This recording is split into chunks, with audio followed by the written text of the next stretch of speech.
Hi everyone, welcome to another update on the stock screener. So today we're going to compare Pieridae Energy with Yangarra Resources, which is a new company that I just found out about. And they both look a bit the same to me, um, but I like one of them more than the other.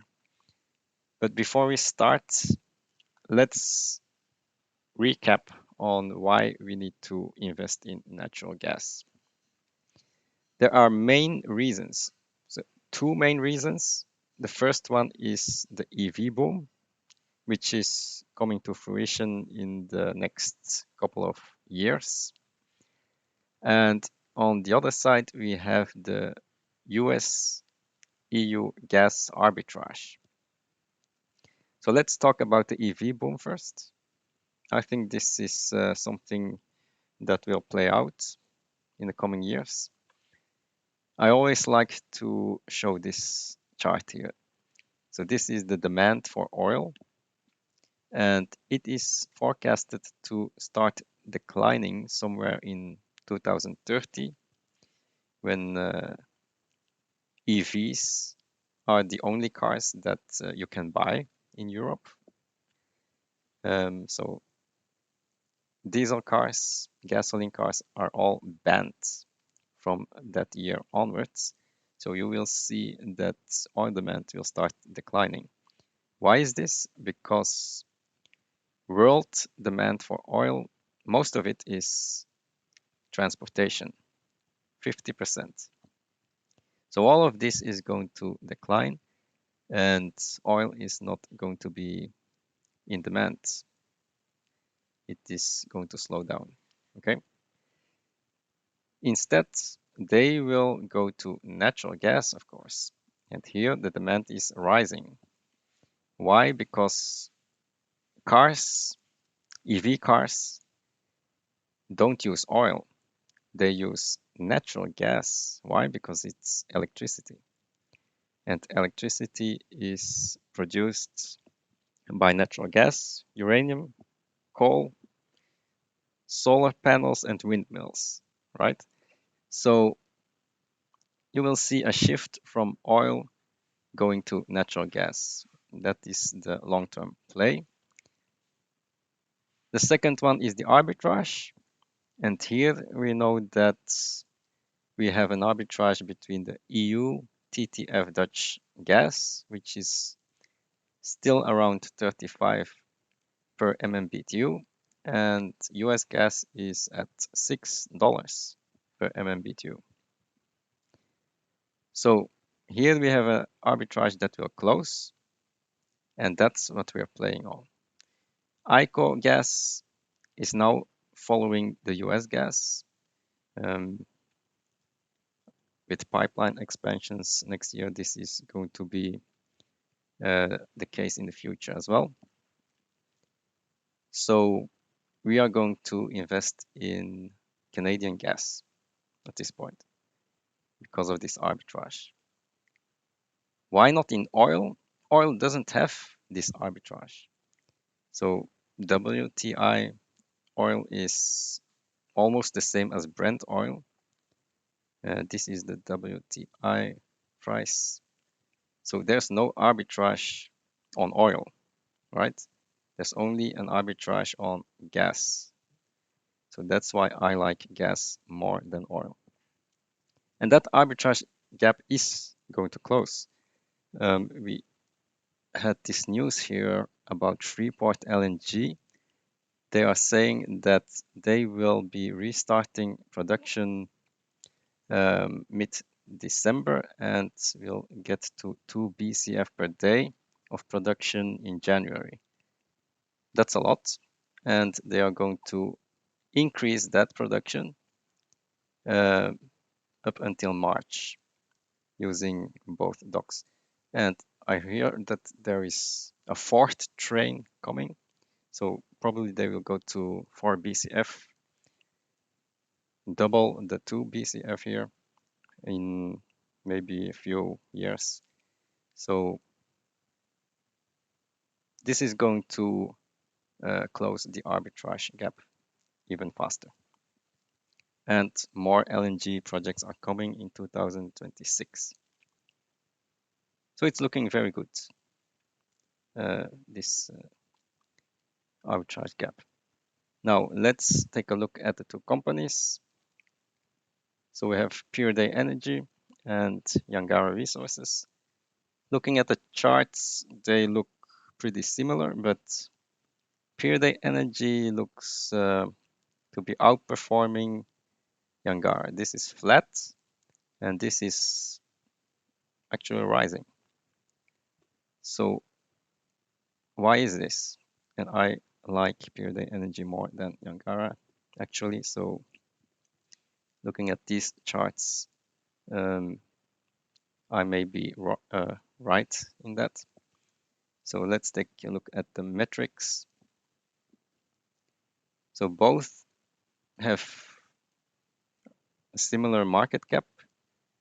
Pieridae Energy is a bit cheaper at 230 million, and this at 280 million.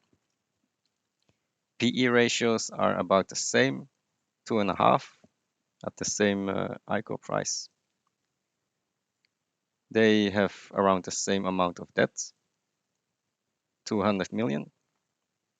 So both can pay off the debts very quickly with this PE ratio. But now comes the differences. And they are really large differences.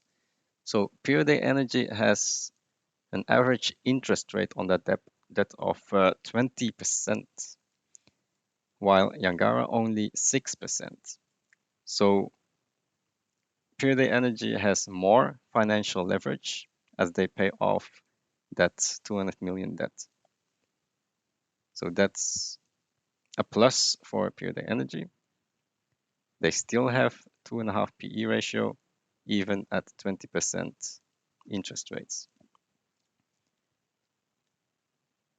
So a plus for Pieridae Energy. Next, they have 80% gas, while Yangarra only has around 50% gas. And we like gas more than liquids. So that's another plus. Next plus is the decline rate. So Pieridae Energy only has 8% decline rate. Yangarra has around 50% decline rate. So that's very bad. They need to keep drilling, non-stop drilling at Yangarra Resources, and at Pieridae Energy, they can drill when they want because the decline rate is very low. And that is also visible in the capex. Capex of Pieridae Energy is much lower, more than half lower than Yangarra Resources, because Yangarra needs to keep drilling. If they don't drill, then the production will decline very fast.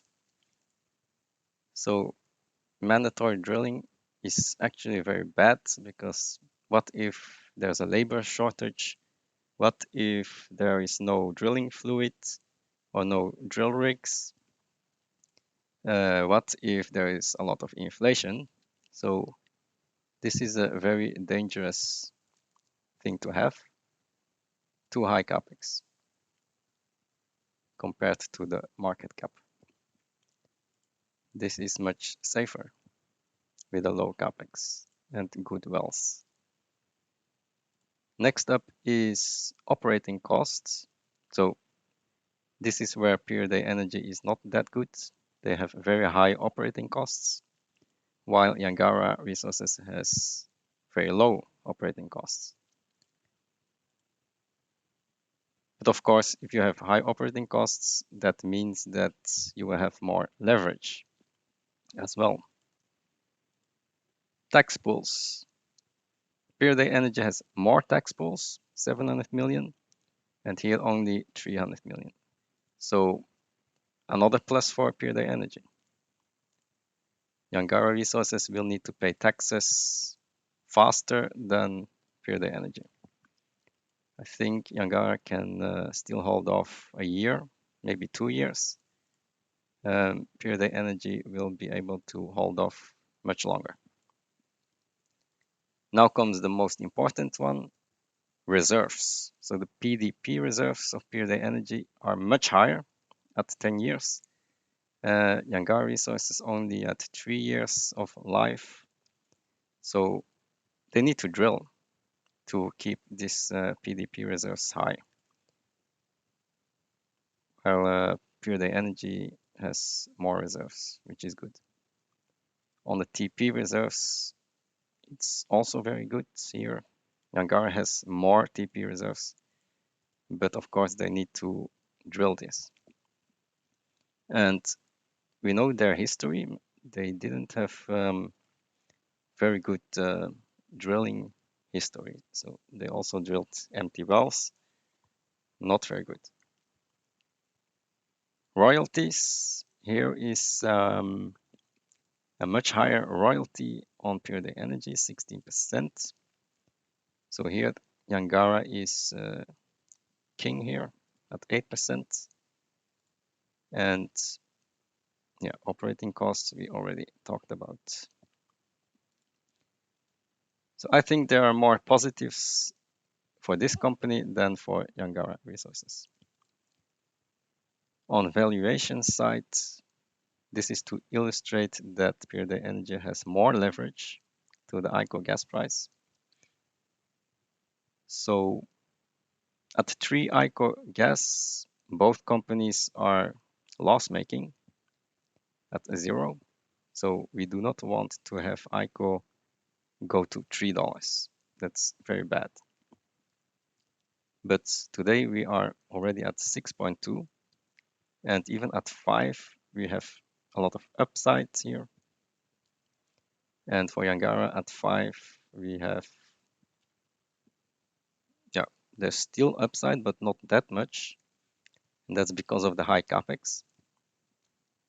At 6.2 we have